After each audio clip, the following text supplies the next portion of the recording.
Good afternoon, RSA. How are we doing?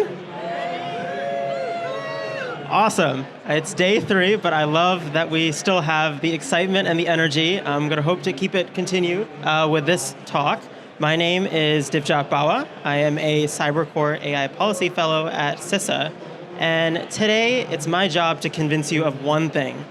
When we think about critical infrastructure and AI, CISA is the Blade Runner for the US digital ecosystem. Now, by show of hands, how many of you all have seen the movie Blade Runner before? Raise your hands. Okay, quite a few folks. That's awesome. We're going to all be on the same wavelength today. For those who haven't seen it, Blade Runner is a 1982 sci-fi classic in which Blade Runners are enforcement officials tasked with testing, investigating, and in some cases, retiring replicants. In the movie, replicants are bioengineered beings, virtually identical to humans, but far superior in strength and agility. And there's one catch. They're trying to take over the world. And the only person that can stop them are these Blade Runners. What makes it super challenging is that the replicants are embedding themselves within a dystopic society. The city of Los Angeles is where the movie is based. And this city is experiencing rapid advances in technology. Think flying cars that communicate with one another, or buildings that you walk into and can talk with.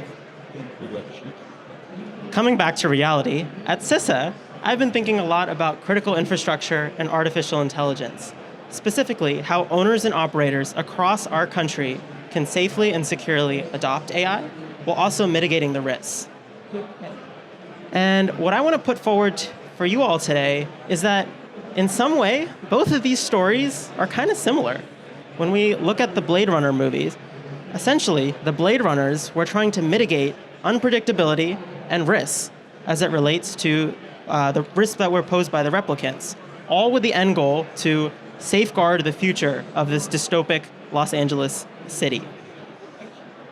At CISA, we're also trying to mitigate the unpredictability and the risks that are posed by AI systems, all with the end goal of safeguarding American critical infrastructure, systems and services that Americans rely upon every hour of every day. So think clean drinking water, gas being at the pump when you go drive up your car, lights to turn on when you get home at the end of the day from work.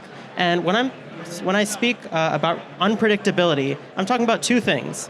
One, as it relates to unpredictability, to ensure that AI systems are AI assurance. And so ensuring that systems do what they want, do what we want when they're asked to do it, without when there's no presence of any external influence.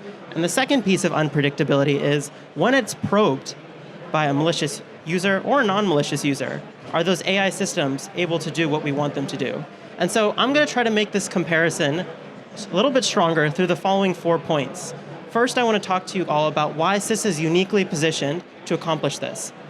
Then, I'm going to walk through kind of the meat of the presentation. One, how is CISA using, or how are critical infrastructure owners and operators using AI across our country?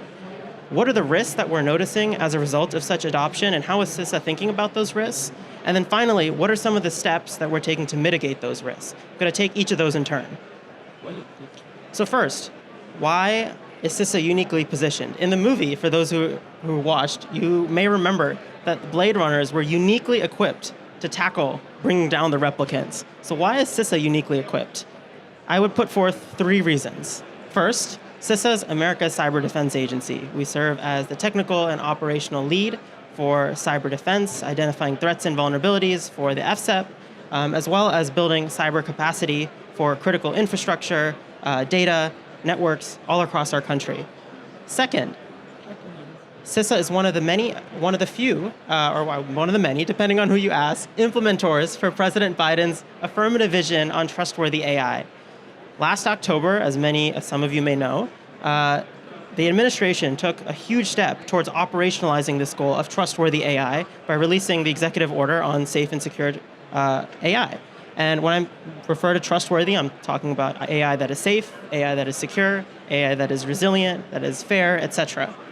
And CISA, as a part of that executive order, was tasked with a handful of things, including an operational vulnerability pilot. So how can we use AI systems to strengthen our cyber defense mission?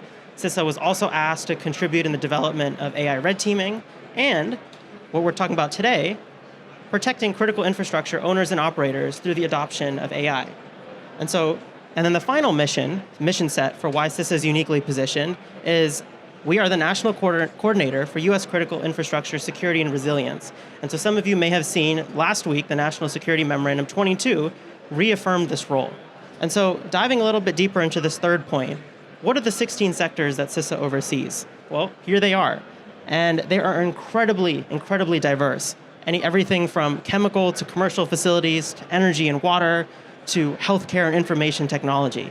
And if you just take a look to really appreciate first off, the gravity of all these functions that these groups perform, but also the incredible diversity, both in the maturity as it relates to their security environment, as well as the diversity as it relates to their risk profile.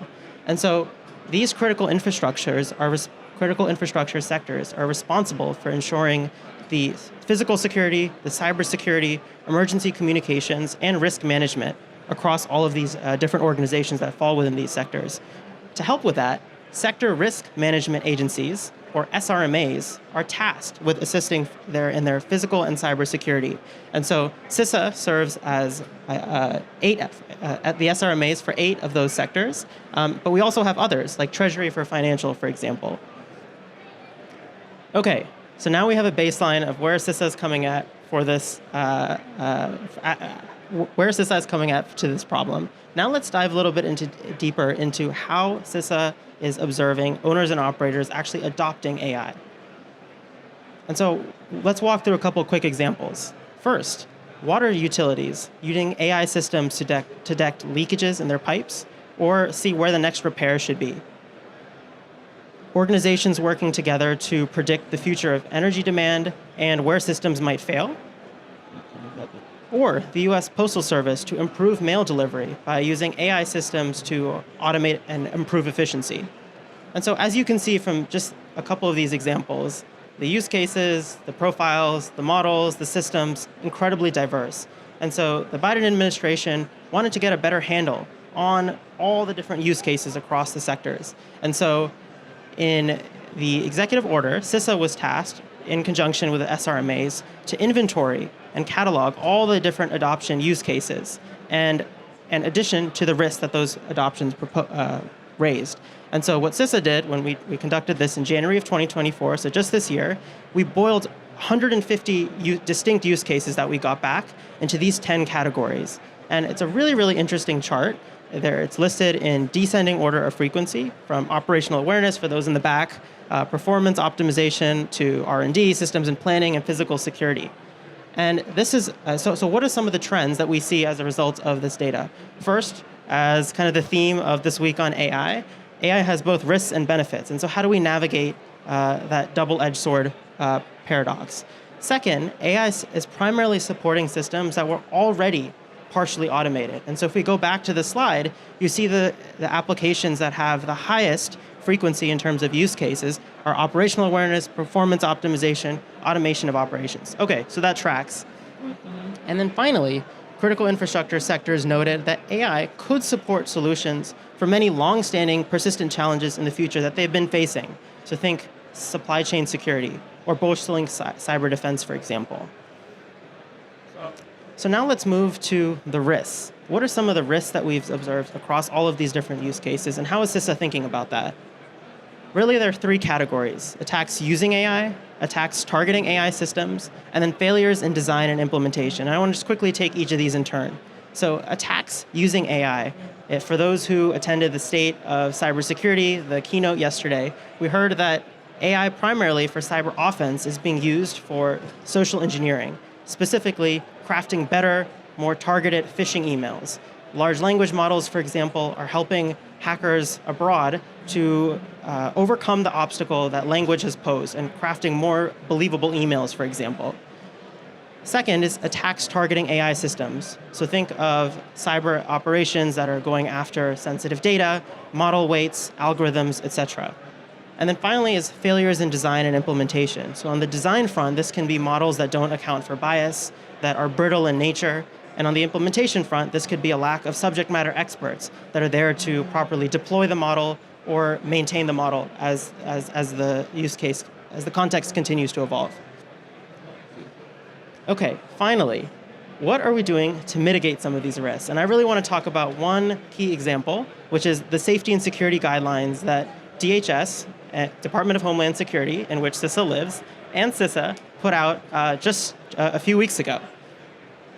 And so this is a visual. This is the beautiful document for those who have a long flight home, who have a long car ride back. This is some great reading. I highly recommend. It's a short read. It's a digestible read. But what were some of the things? Why is this document so unique? I would say two things. One, it was additive, and one, it was iterative. And so on the point of it being additive, it built upon a lot of federal government guidance and resources that's already out there. So we just talked about the cross-sector risk assessments. It also used the way the guidelines are written.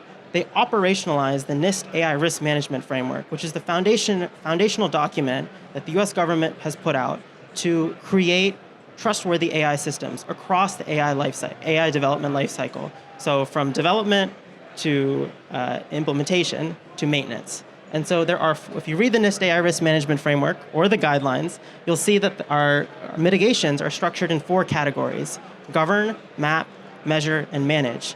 And I would argue is one of the first instances of successfully operationalizing this NIST AI risk management framework. So it's really, really cool. And then finally, this document received tons and tons of interagency input. And so a few examples, in addition to sector risk management agencies, NIST, we have Department of Commerce and some other regulatory commissions. And so what's next? What is CISA kind of doing going forward? So as I mentioned, these are iterative. So the executive order tasked us to conduct these cross-sector risk assessments on an annual basis. So to continue to see how the threat environment is changing. And as a result, the guidelines might change as well.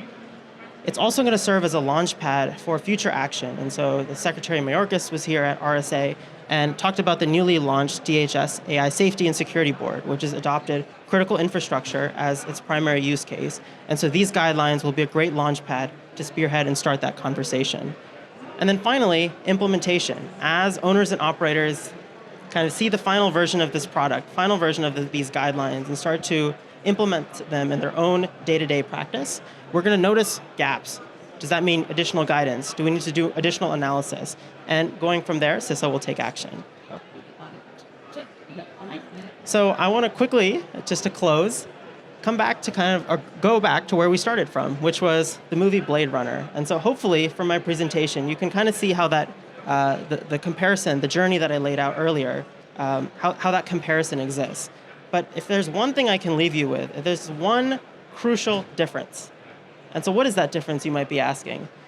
In the sci-fi movie, after it was released in 1982, many researchers and people who went for fun speculated that, is this really what the world is going to look like in the future? And it generated a lot of fear, a lot of hype, a lot of anxiety.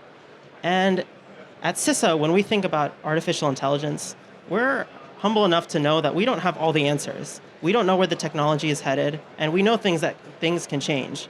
But what we do have that is different is that we have a healthy level of respect for this technology, and we understand that AI is not something that we should be scared of.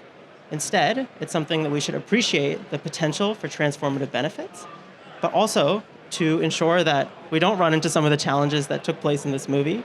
We can mitigate, we're focused on mitigating some of the risks that we talked about earlier. So with that, thank you so much.